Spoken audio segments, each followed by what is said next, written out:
Jadi kita diberikan otak ya, kita jangan asal percaya gitu.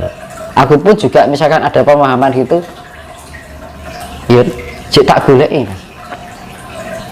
Misalnya contoh gini, saya coba ini ya, di dalam diri kita tuh ada unsur listrik kan. Saya melakukan eksperimen, misalnya ini akuarium ada ground, jadi aliran listrik yang kecil gitu loh.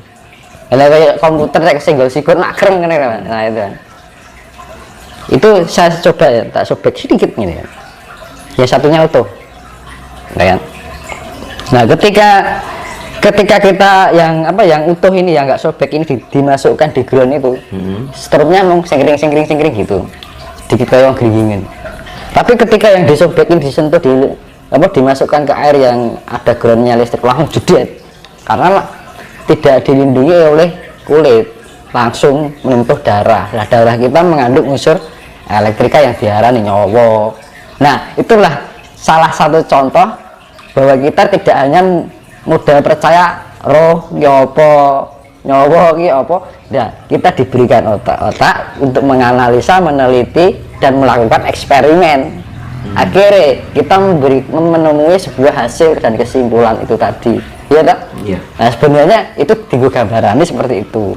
Nah wong zaman saiki modelnya mempercaya lagi dikira nyawa wes, tapi tidak dipahami nyawa kita apa to jane, roh ki apa to jane kan. Nah kesenanganku apa ya terus tak pikir gini kan, sing tak rasa kayak apa ya. Nah kadang-kadang orang itu tidak mencari. Nah itu. Nah ketika kita bisa menganalisa apa yang kita pikirkan, mengenali berarti input, proses, output, ya kan? Kita mendapat informasi, kita proses,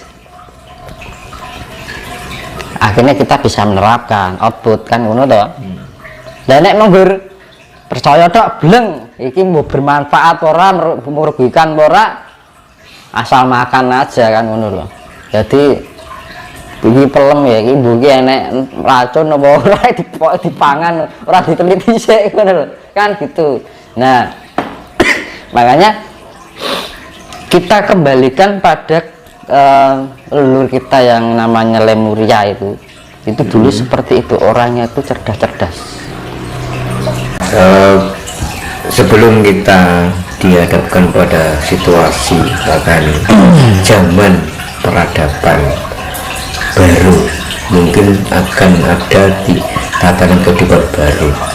Bagaimana Mas agar kita ini siap dalam menyambut tatanan kehidupan baru? Bekal apa yang harus kita miliki untuk menghadapi peradaban baru tersebut? Monggo Mas, bisa dengan jelaskan. Ya untuk itu kita tahu dasarnya dulu ya. Dasarnya dulu adalah di dalam kehidupan sehari-hari kita biar bisa menjadi pengendali untuk diri kita sendiri, ya kan, biar kita bisa menjadi pemimpin untuk diri kita terlebih dahulu. Jadi kita jangan terlalu berpikir jauh-jauh dulu supaya dipantaskan untuk menjadi umat di peradaban baru. Jadi kan banyak kan sekarang kan orang terlalu muluk-muluk terlebih dahulu kan. Iya kan? Iya Mas. Tapi tidak pernah membenahi diri sendiri kan itu. Makanya kita harus bisa membenahi diri sendiri. Dengan cara apa? Ya kita harus sering-sering kuncinya telaten, kalau punya rasa tanggung jawab. Jangan merasa hanya sebatas keinginan gitu kan. Tapi kita menyadari telaten, tanggung jawab, iya. Kita punya rasa tanggung jawab, jangan hanya sebatas keinginan, karena keinginan itu pasti tidak akan langgeng, sesaat sifatnya, ya kan. Ada sifat dosanya gitu kan. Tapi kalau punya rasa tanggung jawab itu adalah sifat kesadaran diri, ya kan, bahwa hidup kita ada bahwa diri kita itu hidup, ada yang menghidupi. Nah, itu yang namanya rasa. Betul. Rasa rumangsa kan. Jadi titah ya. Nah kita punya rasa bertanggung jawab itu dengan menjalani sebuah spiritualitas dengan sifat yang tulus ikhlas. dan rasa tanggung jawab itu. Kalau ingin menjadi hidup di peradaban baru, ya kita harus pantaskan kita terlebih dahulu. Jangan berangan-angan dulu, tapi pantaskanlah diri kita terlebih dahulu. Dan jangan berpikir terlalu jauh dulu, pikirkanlah diri kita bagaimana gitu loh. Pantaskan diri kita terlebih dahulu, pimpinlah diri kita dahulu. Nggak usah bermuluk-muluk saya ingin menjadi ini, ditugaskan itu, nggak usah. Kalau kita merasa ditugaskan, apa kita sudah bisa memimpin diri kita terlebih dahulu kan gitu.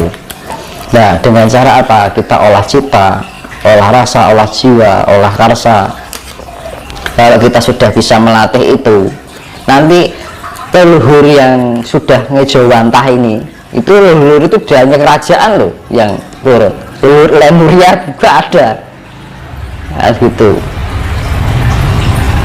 Nah, itu nanti akan dibantu oleh para leluhur, karena vibrasi putaran cakra roda dunia ini sangat luar biasa, lagi gencar-gencarnya gitu. Nah, itu nanti kita harus mengolah ketenangan, kan gunanya kita mengolah cipta, mengolah rasa, mengolah jiwa, mengolah raga, agar kalau kita bisa menselaraskan, akhirnya tercipta ketenangan. Ya, kalau sudah kita tenang kan kita juga merasakan keseimbangan. Nek wis seimbangan anakmu damai, ya kan?